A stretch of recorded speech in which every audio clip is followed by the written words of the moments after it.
할렐루야. 네.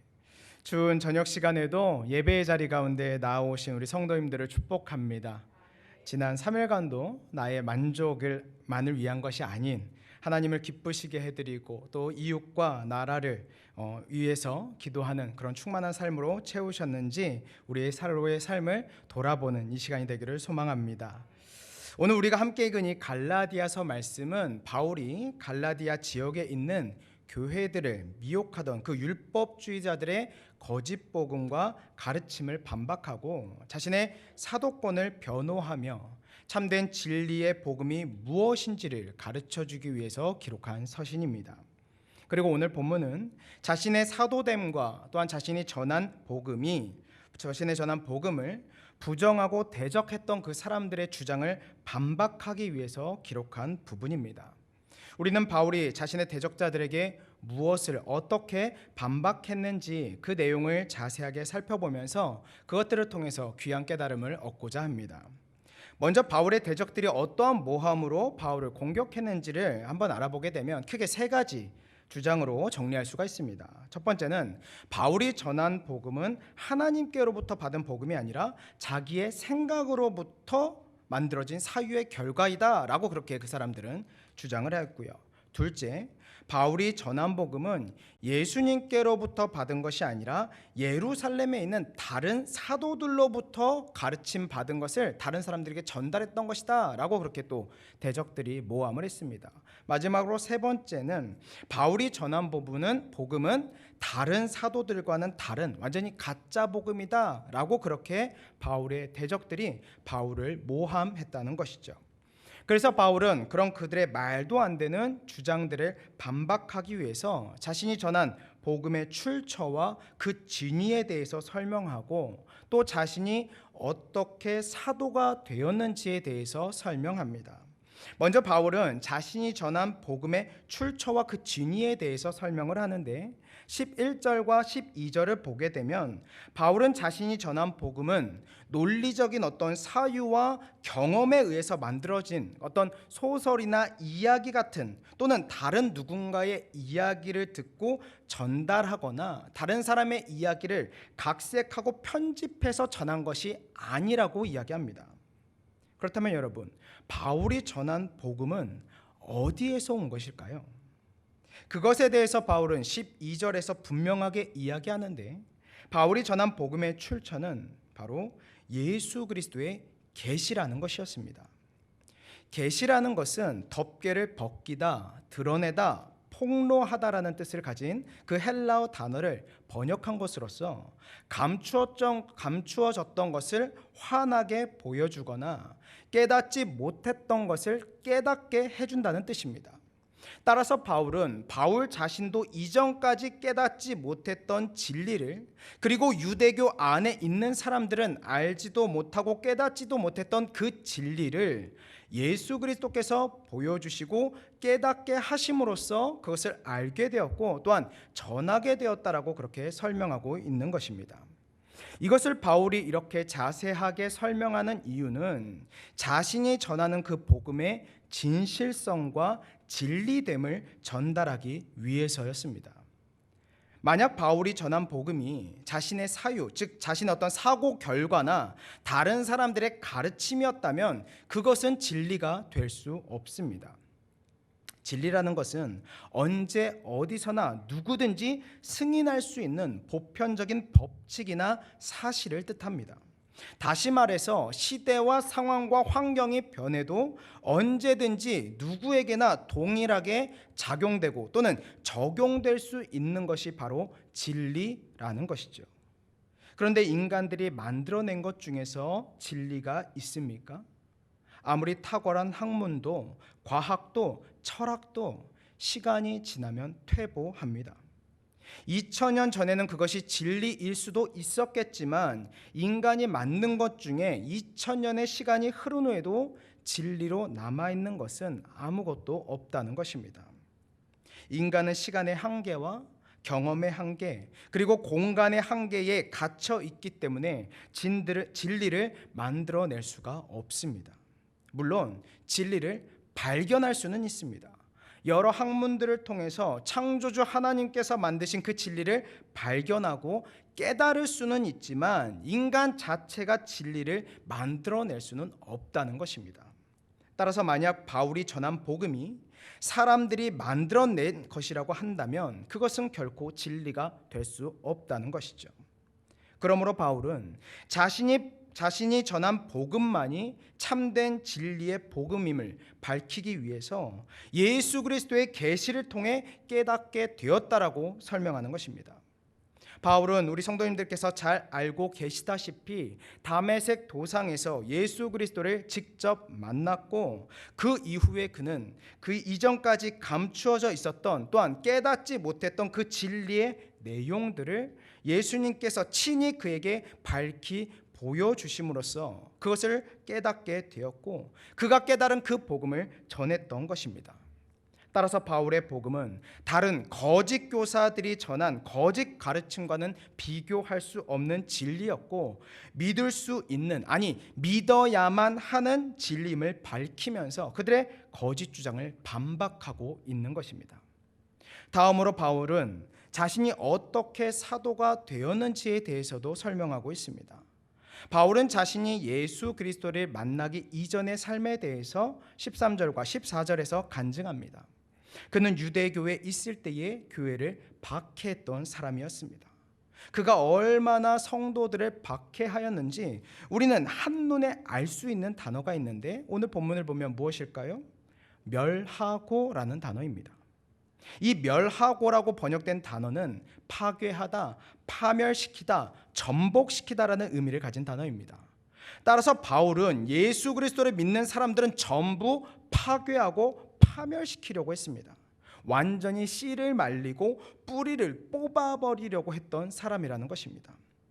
우리 역시 바울이 그렇게 무서운 사람이었다는 것을 사도행전에 기록된 스데반 집사의 순교 사건을 통해서 알 수 있습니다. 여러분, 스데반 집사가 어떻게 죽었습니까? 사람들의 돌에 맞아서 죽었습니다. 그리고 그 자리에 누가 있었습니까? 바로 사도 바울이 자리하고 있었습니다. 사람이 돌에 맞으면 한 대 맞고 그냥 퍽 죽을까요?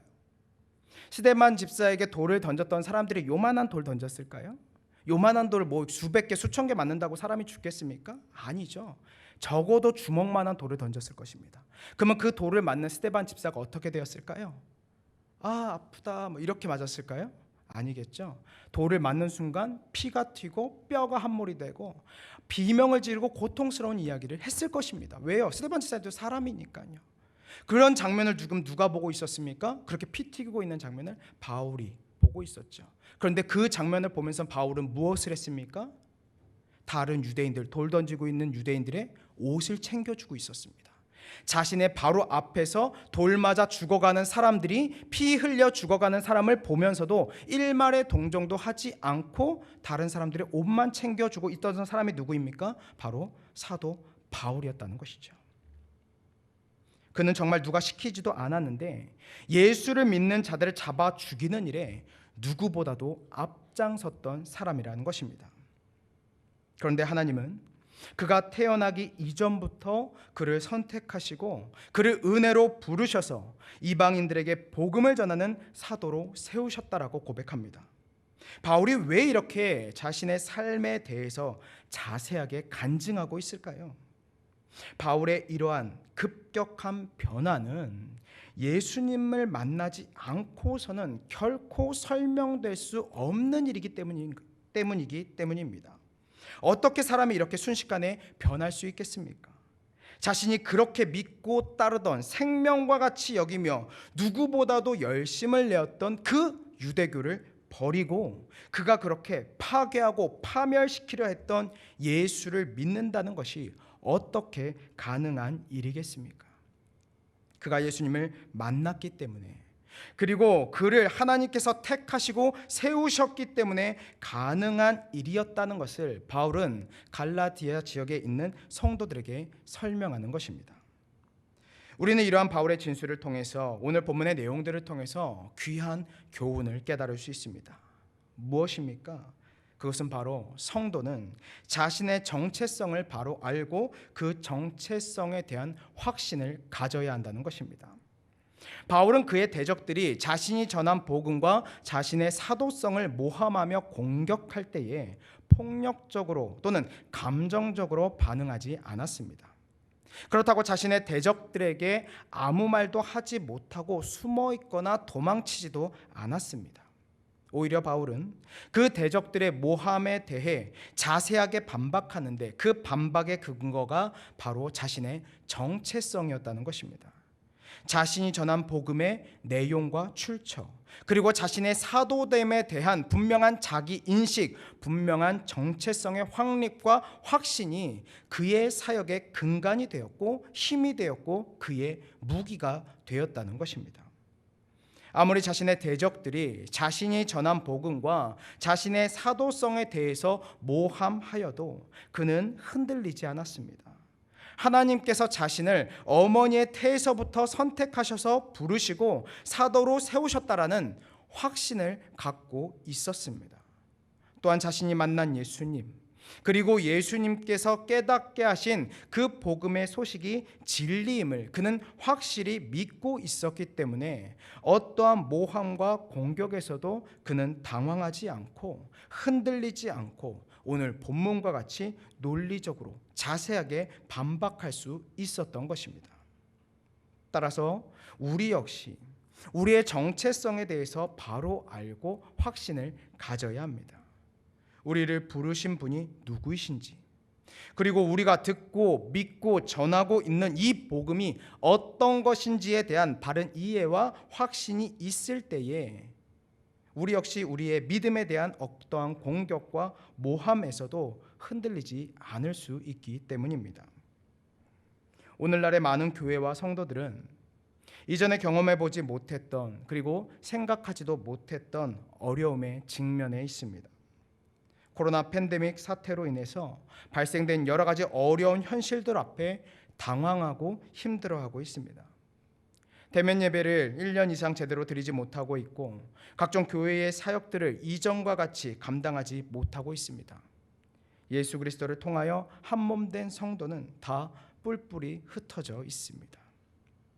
또한 교회를 향한 세상의 정죄와 따가운 시선으로 인해서 교회와 성도들은 위축되어 있는 상태입니다. 계속되는 언론의 고발, 그리고 차마 입에 담을 수 없는 폭력적이고 치욕적인 댓글들, 병원에 가서 진료를 받거나 회사에 가서 일을 할 때에도 교회를 다녀왔다는 이유만으로 불이익을 당하는 어려운 시대를 우리는 지금 살아가고 있습니다. 지금은 아니지만 코로나 초창기에 저 역시 교회에 다녀왔다는 이유만으로 병원에서 진료를 거부당한 경험이 있습니다. 동네 작은 병원이 아니라 첫 글자만 대면 다 아시는 그런 큰 대형 교회에서 교회에 가서 예배를 드렸다는 이유만으로 진료를 거부당한 경험이 있습니다. 너무 화가 나고 이해가 되지 않아서 민원실에 전화를 해서 상담을 받았지만 돌아온 대답은 교회 가지 말랐는데 왜 교회 가서 예배드리고 병원에 진료를 받으러 왔냐는 것이었습니다. 교회 가서 예배를 드리고 온 제가 잘못이고 따라서 병원은 진료를 거부한 것에 대해서 아무런 잘못도 문제도 없다라는 대답을 듣게 되었습니다. 제가 코로나를 걸린 것도 아니고 제가 전에도 섬기던 교회에서 확진자가 나온 것도 아니고 제가 확진자와 동선이 겹친 것도 아닌데 그냥 무조건 교회에 갔다 왔다는 그 이유 하나만으로 진료를 거부당했습니다. 병원에 입장하기 위해선 설문지를 작성해야 되는데 교회에 다녀왔습니까? 체크하면 바로 아웃되는 것이었습니다. 게다가 제가 지난주 토요일에 제 딸과 이렇게 손을 잡고 떡볶이를 사러 갔는데 제 큰딸이 저에게 이렇게 이야기했습니다. 아빠 왜? 내가 그저께 길을 걸어가는데 어떤 아줌마들이 저 교회를 보면서 교회를 문 닫게 해야 되는데 어떻게 신고를 해야 하지? 막 그렇게 말하는 거야. 그 아줌마들 왜 그럴까? 이렇게 저에게 제 딸이 이야기했다는 것이죠.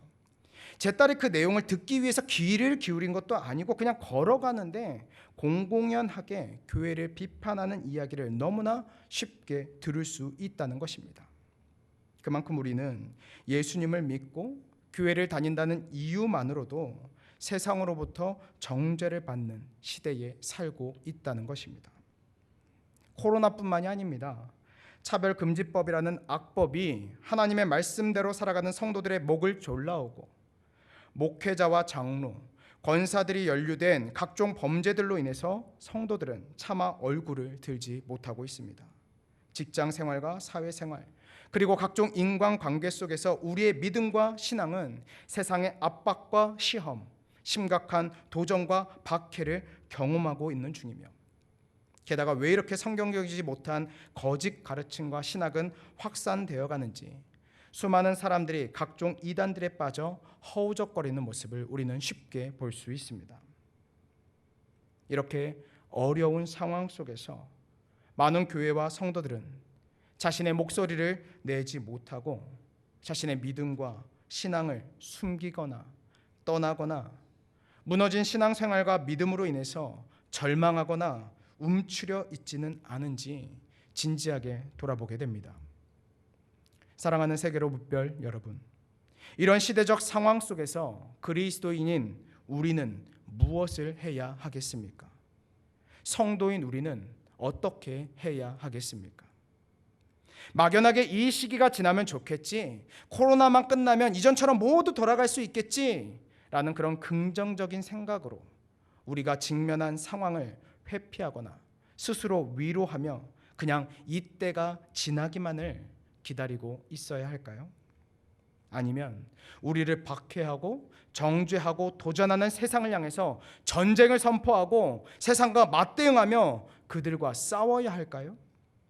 그것도 아니라면 그냥 좋은 게 좋은 거니 무조건 모든 걸 다 수용하고 포용하고 그냥 세상과 동화되어 살아가야 하는 것일까요?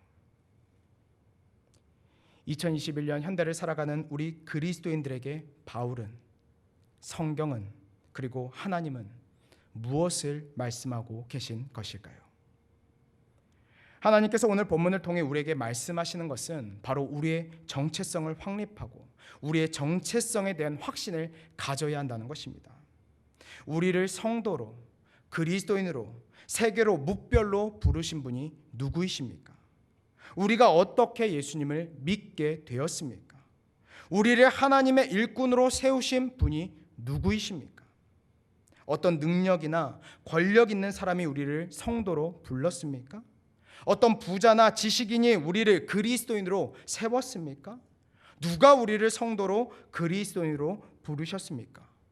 누가 우리 집사님을, 누가 우리 권사님을, 누가 우리 장로님을 성도로 그리스도인으로 부르시고 세우셨습니까? 대통령입니까? 담임 목사님이십니까? 아니요. 바로 우리 하나님께서 우리를 성도로, 예수님을 믿는 그리스도인으로 귀한 직분을 받은 직분자로 세우셨다는 것입니다. 그렇다면 우리가 잘나서 구원받을 만해서 우리를 부르시고 세우셨습니까? 우리가 다른 사람들보다 엄청 뛰어나서입니까? 우리가 이재용 회장보다 재산이 많습니까? 아니면 우리가 아인슈타인보다 똑똑합니까? 아니면 우리가 손흥민보다 축구를 잘하나요? 사랑하는 성도 여러분, 아닙니다. 우리의 어떠함 때문이 아니라 전적인 하나님의 은혜 가운데서 우리를 선택하셨다는 것입니다. 우리의 어떤 능력이나 선함이 하나님의 선택에 어떠한 영향도 주지 못하는 것은 창세전부터 우리를 하나님께서 택정하고 부르셨기 때문에 우리가 선택받은 것은 전적인 하나님의 은혜라는 것을 우리는 잊지 말아야 합니다. 따라서 우리를 부르시고 세우신 분은 하나님이시기 때문에 우리는 하나님께만 순종해야 하는 것입니다. 다른 사람에게 잘 보이는 것이 아니라, 또는 다른 사람을 두려워하는 것이 아니라 우리를 부르시고 세우신 우리 하나님 아버지께 순종하며 전적인 그 은혜에 감사하며 그분만 바라보는 삶을 살아야 한다는 것입니다. 그러므로 사랑하는 우리 세계로교회 성도 여러분, 우리를 부르시고 세우신 하나님의 그 전적인 은혜에 감사하면서 오직 하나님만 믿고 의지하며 살아가는 삶을 사시기를 예수님의 이름으로 축복합니다. 다음으로 우리가 듣고 믿고 전하는 이 복음은 무엇입니까? 세상이 만든 지식입니까? 어떤 사람들이 우리에게 전해준 인간들의 철학입니까? 이건 역시 아닙니다. 우리가 듣고 믿고 전하는 복음은 계시받은 사도들이 성령의 감동하심 속에서 기록한 성경을 통해서 듣고 믿고 전하게 된 것입니다. 진리의 말씀인 성경을 우리가 읽을 때에 성령께서 역사하셔서 그 말씀을 깨닫게 하시고 그 속에서 복음을 듣고 믿게 하셨기 때문에 우리가 믿는 복음은 하나님으로부터 온 진리라는 것을 우리는 깨달아야 한다는 것입니다.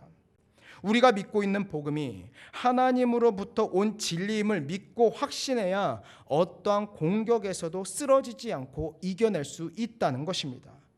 악한 사단의 공격과 세상의 조롱에서도 멘탈이 무너지지 않고 우리의 영혼이 무너지지 않고 우리가 받은 복음의 진리로 인해서 굳건히 설 수 있다는 것입니다.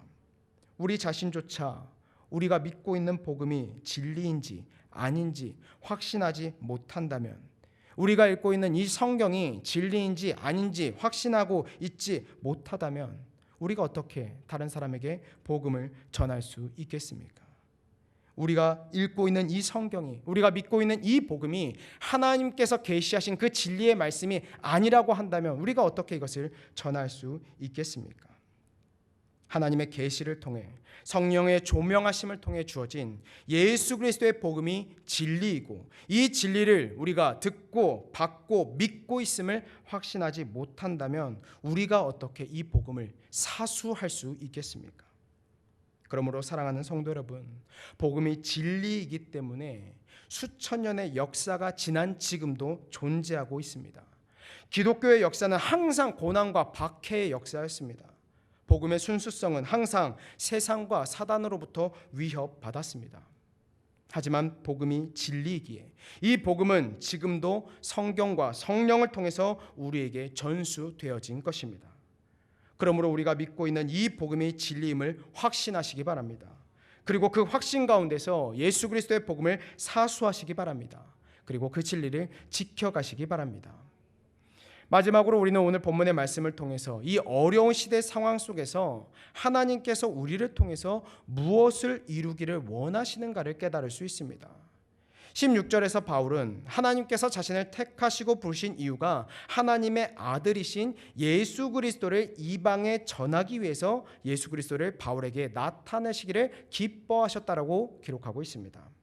따라서 하나님께서 바울을 세우신 이유는 이방인들에게 예수 그리스도를 전하기 위해서 그를 세우셨고 그 세우심을 기뻐하셨다라고 이야기합니다.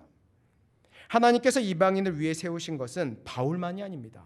그를 시작으로 예수 그리스도를 믿는 모든 성도들을 통하여 하나님은 온 세상의 사람들에게 예수 그리스도의 복음이 전해지기를 기뻐하십니다. 그러므로 우리 역시 하나님께서 우리를 부르시고 세우신 목적과 같이 온 세상에 예수 그리스도의 복음 전하기에 힘써야 할 것입니다. 세상의 사람들은 우리의 싸움의 대상이 아닙니다. 교회를 비난하고 교회를 핍박하고 교회를 조롱하는 사람들은 우리의 적이, 우리의 원수가 아닙니다. 그들은 우리가 예수 그리스도의 복음을 전해야 할 또 다른 예비 그리스도인이자 하나님의 잃은 양들입니다. 따라서 우리는 그들이 우리를 향해 조롱하고 핍박한다고 할지라도 그들을 적으로 간주하여 그들과 싸우는 것이 아니라 그들을 향한 하나님의 아버지의 마음을 품고 그들을 긍휼히 여겨야 할 것입니다. 불쌍히 여겨야 할 것입니다.